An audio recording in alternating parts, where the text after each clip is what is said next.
muy grato estar de nuevo con ustedes en Entérate. La economía. ¿Cómo está la salud del país? Se acaba de conocer un informe precisamente acerca del crecimiento del Producto Interno Bruto, del crecimiento de la economía colombiana durante el año 2011. 5.9%. ¿Eso es mucho o es muy poquito? Doctor Alejandro Gaviria, que es el decano de la Facultad de Ciencias Económicas de la Universidad de los Andes, integrante también del Consejo Editorial del diario El Espectador, del que es columnista, además. Darío, yo creo que es un resultado más que aceptable. Yo no diría mucho, tampoco es para alegrarnos más de la cuenta. Hay países que han crecido al 2 o a menos, al 0. Exactamente, en el contexto latinoamericano, 2011, las economías latinoamericanas en conjunto crecieron a alrededor de 4,5%, o sea, significa que la economía colombiana está creciendo más rápidamente que los vecinos. Yo creo que es un resultado más que aceptable. 5,9, un muy buen resultado. La economía brasileña, por ejemplo, que hasta hace poco era vista como líder de la región, excepcional, creció 2,7% apenas en el año 2011, después de crecer a una tasa cercana al 8% en 2010, se derrumbó el crecimiento, entonces la economía colombiana ahí va. Y digamos, comparativamente con países como Perú, como México, como Chile. Chile está creciendo a una tasa similar a la economía colombiana. La economía peruana desde hace un tiempo, desde casi una década, crece entre 1 y 2 puntos porcentuales más rápidamente que nosotros, dijéramos, la estrella económica de la región. México porque tiene mucho más vínculos económicos con los Estados Unidos, es una economía que tiene problemas, se está recuperando lentamente, pero apenas crece alrededor del 4%, se espera una tasa para la economía mexicana similar. Entonces ahí estamos, solamente Perú nos está ganando, yo creo que en el contexto regional. Entonces es un resultado, vuelvo y repito, más que aceptable. Es importante, Alejandro, descomponer ese crecimiento, qué sectores aportaron más y cuáles quedaron rezagados. Bueno, yo creo, Darío, que cuando uno empieza a mirar ya la composición sectorial de este crecimiento, empiezan a aparecer señales preocupantes, sobre todo hacia el futuro, porque este es un resultado agregado. Entonces yo creo que uno podría descomponer los sectores en 3 grandes grupos. Los que están creciendo mucho más rápido, los que están impulsando el crecimiento económico. Allí hay un sector que es el gran sector, dijéramos... Minería, me imagino. Minería, minas y canteras, donde está también la producción de hidrocarburos, que crece a una tasa superior al 14%, 14,3%, resultado extraordinario. Pero detengámonos en ese rubro. Ese 14%, ¿se podrá sostener en el año 2012? Yo creo que de pronto a este nivel no, pero claramente es un sector que va a seguir creciendo. Es un sector al que está llegando más del 90% de la inversión extranjera que llega a Colombia. Entonces claramente es, para utilizar la misma metáfora ya un poco manida, esta es sinceramente la locomotora de la economía colombiana, tal vez la única, que crece, dijéramos, a una tasa extraordinaria. Extraordinaria.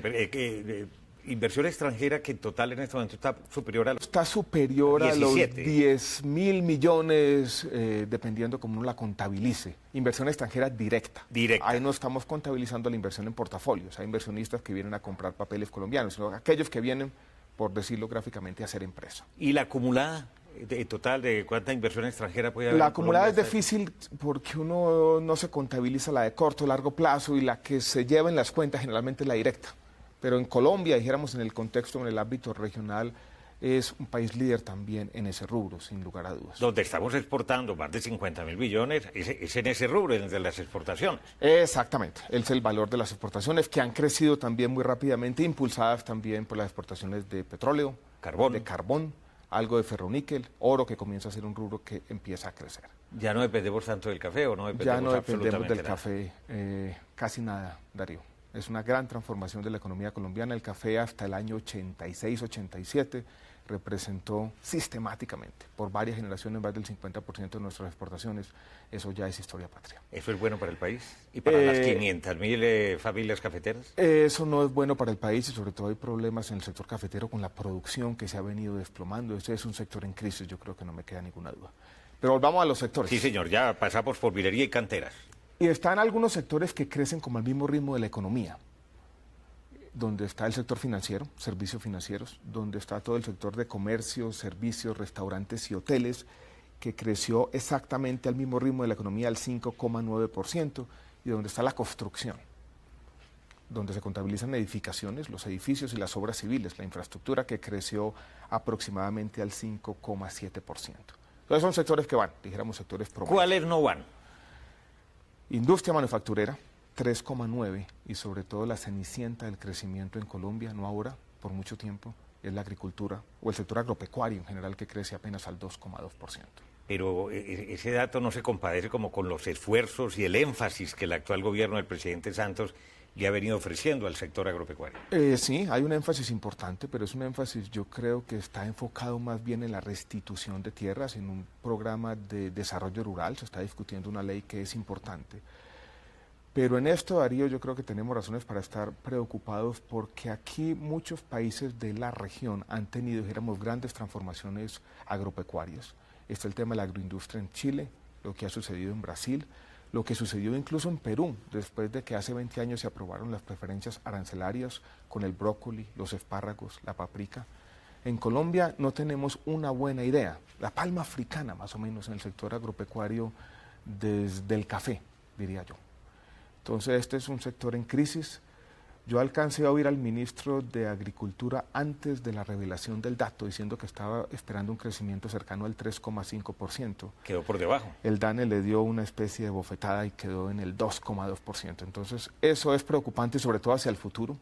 Claro, viene el TLC y ya se está implementando. La idea es que hacia mediados del año se instrumente en una serie de frentes y ahí vamos a estar en una desventaja. Sí, pero este es un sector donde el país necesita hacer una reflexión de fondo, porque tuvimos preferencias arancelarias, otros países las aprovecharon. Decir que el TLC nos va a remediar este problema de manera automática, yo creo que es un poco pensar con el deseo.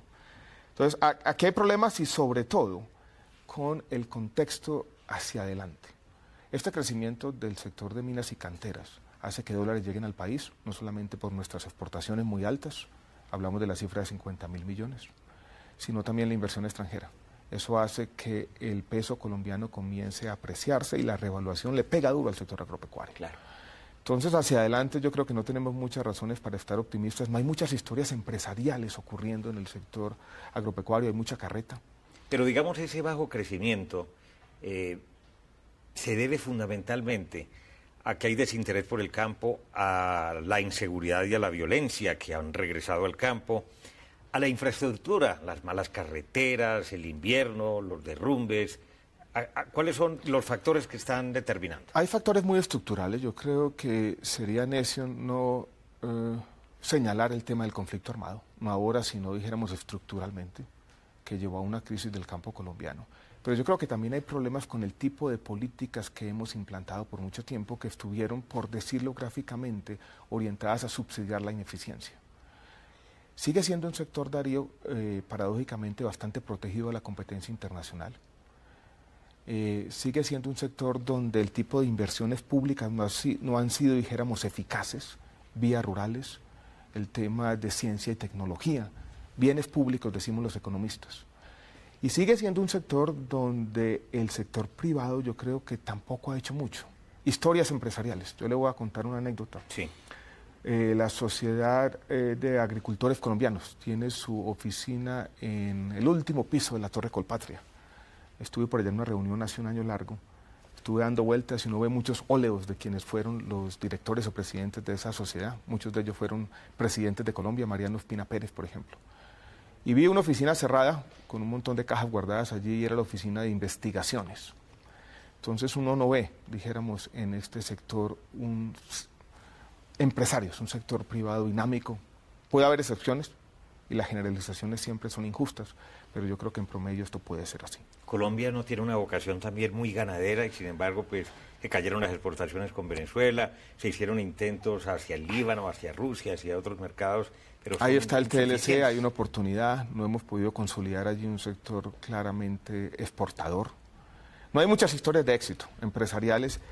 Y eso hacia el futuro hace, ya hablando en términos más generales, hay una preocupación sobre este crecimiento desbalanceado, desequilibrado de la economía colombiana. Pero ¿cómo hacer para impulsar el sector agropecuario para que esté en unos niveles superiores? Pues en términos generales necesitamos otro tipo, una vocación distinta, un énfasis distinto en las inversiones del Estado, más enfatizando los bienes públicos.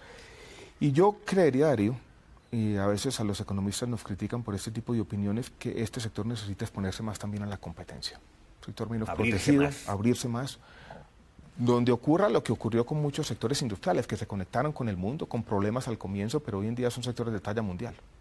Lo mismo no ha ocurrido sistemáticamente en el sector agropecuario, desafortunadamente. Ya regresamos, vamos a comerciales, en unos segundos regresamos en Entérate de Caracol Internacional. Alejandro Gaviria, la situación de la economía en Colombia y hacia dónde vamos. A la luz del crecimiento ya oficial del 5.9% del Producto Interno Bruto, de la llegada del TLC, eso es una realidad, y también para hablar de otra serie de ítems que a todos nos interesan, por supuesto.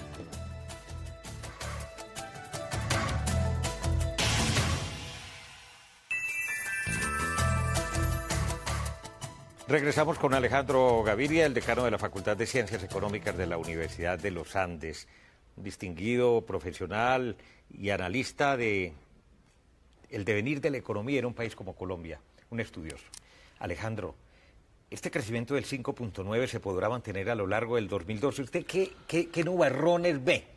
La apuesta para el año entrante es de un crecimiento un poquito más bajo, alrededor del 5%. En el 2013. 2012. 2013 ya comienza a ser ciencia ficción, pero yo creo que se puede contestar la pregunta de esta manera. La tasa de expansión de largo plazo potencial de la economía colombiana no está por encima del 5%. Entonces tuvimos un buen año, pero es difícil pensar que vamos a tener crecimientos cercanos al 6% de aquí hacia el futuro. Y la apuesta que uno puede hacer, incluso una apuesta optimista, es 5% de aquí hacia adelante. Si uno está en una empresa y quiere hacer una proyección y necesita alimentar su hoja de Excel, 5% 2012, 2013, yo creo que es una apuesta razonable. Pero dicen ustedes los economistas que si un país no crece por encima del 7, del 8%, como lo hizo Brasil, como lo hace China desde hace muchos años, muy por encima de ese rubro, pues no vamos a poder generar el empleo que el país necesita generar. Eso es verdad. Yo creo que una tasa de crecimiento cercana al 5% no es suficiente para resolver los problemas sociales que siguen siendo ingentes, para reducir el desempleo a un dígito como lo quiere el gobierno y sobre todo para reducir la pobreza de niveles cercanos al 40%, el 37% es la tasa oficial. Pero eso es lo que tenemos, Darío, y yo creo que decir que... ¿Qué tendríamos que hacer? ¿Qué tendría que hacer el país para crecer por encima del 5%? Es una pregunta difícil, pero yo creo que lo primero es pensar que no podemos tener un solo sector que esté impulsando toda la economía. Como el de la minería. Exacto. Mientras una sola locomotora esté andando a toda velocidad y no tengamos, dijéramos, un sector agropecuario desarrollado y las historias en la industria sigan siendo limitadas, va a ser muy difícil crecer al 6-7%. Pero usted no me menciona la locomotora de la vivienda, por ejemplo, y la meta que se había fijado el gobierno, o la misma locomotora de las obras viales, de las grandes obras de infraestructura que apenas se van a ir a licitar. Esa locomotora está en veremos. Ahora, el sector, dijéramos, de construcción en general creció 5,7 año 2011, que es un resultado aceptable, tampoco queremos ser más críticos de la cuenta. Pero en infraestructura seguramente van a pasar cosas, pero estamos todavía, según dicen, en la fase de estudios. Hay tantos anuncios y hemos tenido tantas frustraciones en el pasado que en eso es mejor ser cautelosamente pesimistas, diría yo. Darío, pero ahí vamos, ¿no? Sobre todo el sector de infraestructura es clave para potenciar otros sectores. Claro, no solamente dijéramos es una locomotora en sí misma y va a tener un efecto en el corto o mediano plazo de acelerar el crecimiento económico, sino que puede multiplicar esto que yo he llamado o que quiero llamar historias empresariales de éxito que están hoy en día concentradas casi en un solo sector. La gente dice muy bien, ustedes hablan muy lindo y hablan de cifras y de crecimientos del 5.9 de la economía en el año 2011 y un crecimiento del 5% seguramente en el año 2012. Pero ese 5.9, ¿qué significa en términos de generación de empleo? Vamos a continuar con una tasa de 2 dígitos, regresaremos después del primer trimestre a una tasa de 1 dígito como cerramos el año pasado. Me preocupa un poco el tema de empleo, además porque el gobierno cantó victoria muy rápidamente, fueron bastante complacientes. Lo que ha ocurrido, para resumir un poco las cifras, es que estábamos en una tasa del 11%, un poquito más, y ahora estamos en una tasa del 10% de desempleo, un poquito más. Y no hemos visto, sobre todo en el último semestre del año pasado, que los resultados comiencen a ser sistemáticamente mejores. Ahí nos quedamos en una tasa del desempleo por encima del 10%, que yo creo que es preocupante. Es una tasa muy alta en el contexto regional y sobre todo si uno la combina con el otro resultado, que es, dijéramos, uno de los grandes lunares de la economía colombiana, que son nuestras tasas de informalidad laboral, superiores al 50% en todas las mediciones. Uno es como si tuviera, en Colombia hay 20 millones de ocupados, 10 millones en sectores modernos, otros 10 millones en sectores que no son modernos, de muy baja productividad y de muy bajos salarios o de muy bajos ingresos laborales. Yo creo que allí Colombia también tiene un gran desafío y estas altas tasas de informalidad laboral están asociadas a otras dos, dijéramos, preocupaciones de la economía colombiana. La primera, que la pobreza no ha caído tan rápidamente como lo hizo en otros países de la región. Y la segunda, que Colombia tiene las tasas de desigualdad del ingreso más altas y más persistentes en el contexto latinoamericano. Bueno, con esa radiografía que usted pinta de desigualdad, de inequidad, de informalidad laboral, de desempleo y demás, cualquier economista macro y analista social dice que ese es el caldo de cultivo para bandas criminales, para grupos insurgentes. Si no se acaba eso y no hay mayor presencia del Estado. Sí, Darío, yo tampoco quiero pintar un panorama más pesimista de la cuenta, pero a veces noto de parte del gobierno, con el presidente y con mi amigo el ministro de Hacienda, a la cabeza cierta complacencia. Entonces tocamos la puerta de la OECD, nos creemos ya un país desarrollado. Cuando uno mira, por ejemplo, los datos de las clases medias, que son aquellos hogares, sí, aquellos hogares que ganan entre 2 millones y 6, 7 millones de pesos. En Colombia esas clases medias llegan al 25%, tengo el datico por aquí.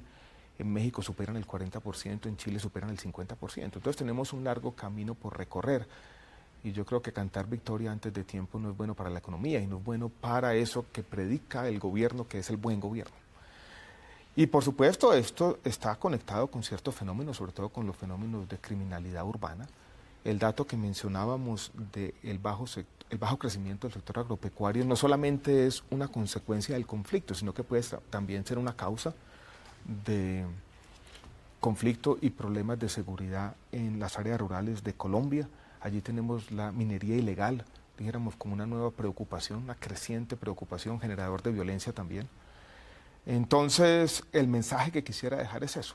Yo creo que vamos bien, el crecimiento del 5,9%. Pero no tan bien como el gobierno. Sí, pero no cantemos victoria y miremos el panorama completo y un país que tenga... Y pongámosle ojo a los puntos donde... Más de 10 millones de su fuerza de trabajo dedicada casi al rebusque, eso no es motivo de celebración. Por supuesto. ¿Hasta dónde la inseguridad, que ha habido por lo menos la percepción que se tiene en muchos sectores de que ha regresado la guerrilla, que se ha fortalecido en ciertas regiones, que las bandas criminales están haciendo de las suyas, que han regresado el boleteo, la extorsión, el avigueato, pueden golpear la inversión extranjera o la inversión nacional? Yo creo que todavía no lo han hecho, pero allí está la preocupación. Esta semana la revista inglesa The Economist publicó un pequeño reporte sobre la economía colombiana mostrando cómo los atentados terroristas a la infraestructura petrolera comienzan a ser preocupantes y podrían afectar finalmente la inversión extranjera.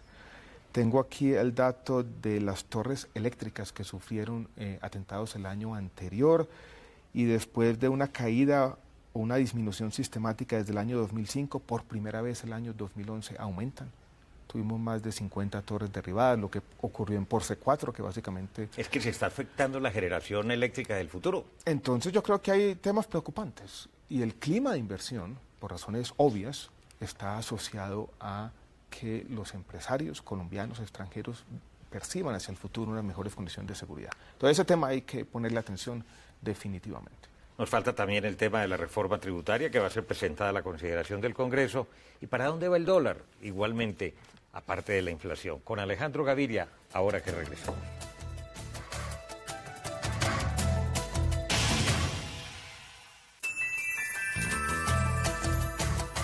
Doctor Alejandro Gaviria, el ministro ha dicho que se va a reducir el estatuto tributario de 1000 y pico de artículos a 600, 700, que se va a simplificar, que se van a acabar muchas exenciones.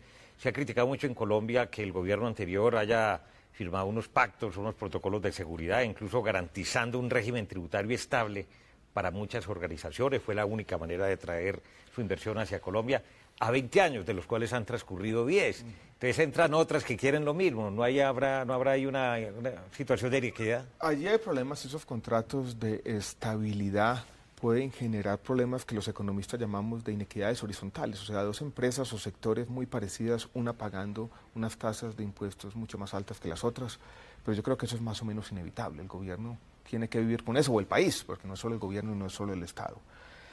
El tema de la reforma tributaria, Darío, todavía es confuso, porque el gobierno ha presentado algunos eslóganes de qué es lo que quiere hacer.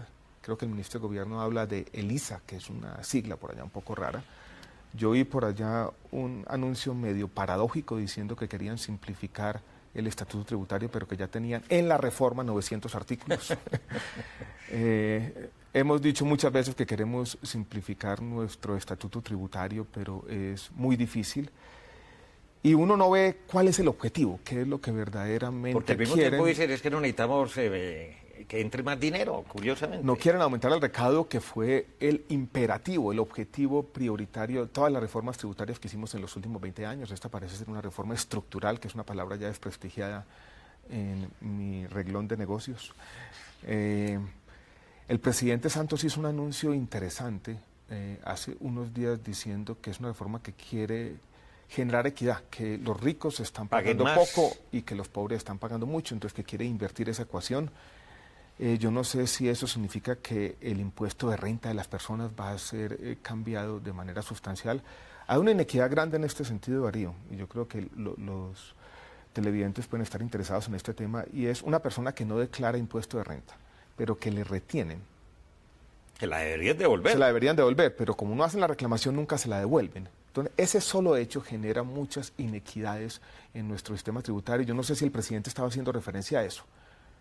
Entonces, como la gente que gana poco le retienen y nunca le devuelven, termina pagando más impuestos de alguien que hace su declaración de renta con un abogado. Radio, el ministro de Hacienda, Juan Carlos Echeverri, dijo que sí, que ese era el objetivo y devolver ese dinero a quienes no declaren renta. Eso administrativamente es muy complejo. Claro. Es muy complejo y ahí yo encuentro un objetivo loable, pero no creo que ese sea solamente el punto. Entonces, no sé, esperemos, estamos todos a la expectativa.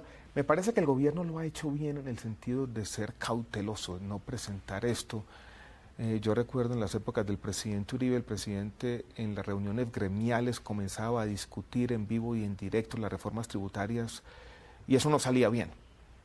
Entonces el gobierno está encerrado y yo creo que cuando tenga un borrador de proyecto listo lo va a hacer público y ahí empezaremos todos a desmenuzarlo. Bueno, otro tema, Venezuela. Con ese acuerdo de complementación que ya se suscribió y se firmó, pero con el temor que tienen los empresarios colombianos del no pago, del retraso en los pagos por parte de Venezuela, ¿ese acuerdo va a servir para algo? Yo no creo, yo creo que las condiciones de Venezuela, institucionales y también económicas, son muy complicadas. La economía venezolana no tiene un buen desempeño. Yo creo que los empresarios colombianos aprovecharon allí unas oportunidades en su momento, otras las siguen aprovechando. Pero tal vez la única buena noticia sobre Venezuela es que podemos vivir sin Venezuela y que fuimos más rápidamente de lo que muchos pensábamos, aprovechamos la oportunidad, pero fuimos capaces de reemplazar el mercadito que teníamos en Venezuela rápidamente. Pero yo no espero mucho de Venezuela, Darío, económicamente hablando. Brasil, ¿cómo va a traer más a Brasil, más inversión extranjera de Brasil? ¿Cómo exportarle más a Brasil o a países como China? De Brasil estamos relativamente lejos, a pesar de todo, ¿no? No tenemos muchos lazos o vínculos comerciales, en parte porque tenemos economías relativamente similares, entonces no tenemos mucho que comerciar entre nosotros, pero Brasil es importante. Yo creo que ya uno empieza a ver empresarios brasileños en Colombia, empresarios colombianos en Brasil. Recordemos que ISA, por ejemplo, tiene una inversión muy importante allí. Pero sobre Brasil, tal vez el dato más interesante es que hoy en día empieza a surgir un interrogante sobre el futuro de la economía brasileña, interrogante que no existía hace apenas un año. Hay que estar atentos. La economía creció muy poquito en el año 2011, ya lo dijimos hace un rato, las perspectivas no son muy buenas. Y Brasil ha empezado a encerrarse a sí mismo, comienza a hacer proteccionismo. Los mexicanos están muy bravos con los brasileños porque Brasil no quiere dejar entrar los carros que antes estaba importando de México. Entonces, Brasil es un espejo en el que nos podemos mirar, porque dijéramos, lo que le pase a Brasil de alguna manera es lo que le va a pasar a las economías de América Latina. Y hay que mirar muy de cerca, hay que mirar muy de cerca lo que está ocurriendo en Brasil. Brasil ha venido dando una guerra no exitosa con el tema de la revaluación de su moneda. Ese camino lo estamos siguiendo nosotros. Controles a la entrada de capitales que nosotros no hemos querido hacer. ¿Y está bien que no lo hagamos? Pues en el fondo el ministro de Hacienda lo ha dicho que él quiere ser cauteloso y se ha sacado un clavo. Yo incluso lo he criticado en Caracol Radio varias veces diciendo deberíamos hacerlo. No lo hemos hecho, pero no nos ha ido muy distinto que a Brasil. Hemos crecido más rápidamente. Brasil, a pesar de que ha hecho muchas cosas, no ha podido, ha nadado contra esta corriente imposible de la revaluación y no ha podido ni detener los flujos de capital ni devaluar su moneda. 3 preguntas finales muy concretas. Partidario que la Junta Directiva del Banco de la República, Alejandro Gaviria, siga incrementando las tasas de interés, incluso a la luz de este resultado del Producto Interno Bruto? Darío, respondo como un político la pregunta. Primero no respondo la pregunta y después trato de responderla. Me parece que lo ha hecho bien. Yo creo que era necesario. Era necesario. El crédito, sobre todo el crédito de consumo, había crecido muy rápidamente en Colombia, tasas cercanas al 30%. Incluso Brasil era un espejo también para mirar de lo que podía pasar. Esos aumentos del crédito desaforados, desbordados, siempre terminan mal. Y el Banco de la República yo creo que había diagnosticado esto desde hace un tiempo y lo que le está diciendo... ¿Cree usted que va a seguir? Lo que le está diciendo el sector financiero es cuidado. Cuidado. Y pongamos un poquito el pie en el freno. Yo creo que en los próximos 6 meses de pronto uno puede esperar un aumento de 25 puntos, pero yo creo que el banco está mirando la situación con detenimiento y como siempre mira 2 variables, lo que está ocurriendo en el frente interno. Si la cosa se complica en el frente externo, el banco yo creo que puede hacer una pausa. Si el frente externo no ofrece, dijéramos, grandes o no muestra grandes preocupaciones que vienen de afuera, el banco podría incluso en la próxima reunión volver a subir. Vamos a ver qué pasa. Pero yo creo que el comportamiento del crédito doméstico era una preocupación de verdad. ¿Vamos a lograr mantener la tasa de inflación fijada por la Junta, ese rango? Soy optimista en el tema de la inflación. Yo creo que la inflación a finales del año 2012 va a estar bordeando el 3,5%. En eso Colombia yo creo que es un ejemplo en la región de estabilidad en el manejo monetario. Yo creo que eso son buenas noticias. Miren los problemas que tiene Argentina, claro, donde nadie les cree ni siquiera las cifras oficiales de inflación. ¿Su proyección precio del dólar al finalizar el presente año? Esa es una apuesta arriesgada e irresponsable. Pero bueno. No, yo creo, Darío, que si las cosas no se complican en el frente internacional, todas las fuerzas apuntan a que el dólar no vaya a subir de precio. Entonces, ni a caer demasiado tampoco. Sí, yo creo que una apuesta bordeando por lados de 1.800, un poquito más abajo, 1.750 es lo mejor que uno podría hacer. Cada que me dicen a mí que hago una proyección por el dólar, yo digo el dato de la última semana, proyéctelo a final de año, así todos estamos tranquilos. Es una apuesta imposible. Este tema sé que es muy complejo, pero es que a todos nos afecta en nuestros hogares, en nuestras familias, en nuestra economía personal y por supuesto en la del país. Nadie mejor para tratarlo que el decano de la Facultad de Ciencias Económicas, integrante del Consejo Editorial del diario El Espectador, Alejandro Gaviria. Ha sido muy grato conversar con usted y muy interesante y muy preocupante al mismo tiempo. Buenas noticias, pero yo creo que nuevamente no caer en la complacencia. Muchas gracias. Muchas gracias, Darío. Muy bien, recuerden que ustedes pueden seguirnos en Twitter a través de nuesra cuenta, @entératecaracol. También puede escribirnos a través del correo electrónico entérate@caracoltv.com.co y visite nuestra página web www.caracoltv.com. Allí podrá participar en nuestros foros y acceder a todos nuestros capítulos completos, todos los anteriores. Como siempre, los espero la próxima semana.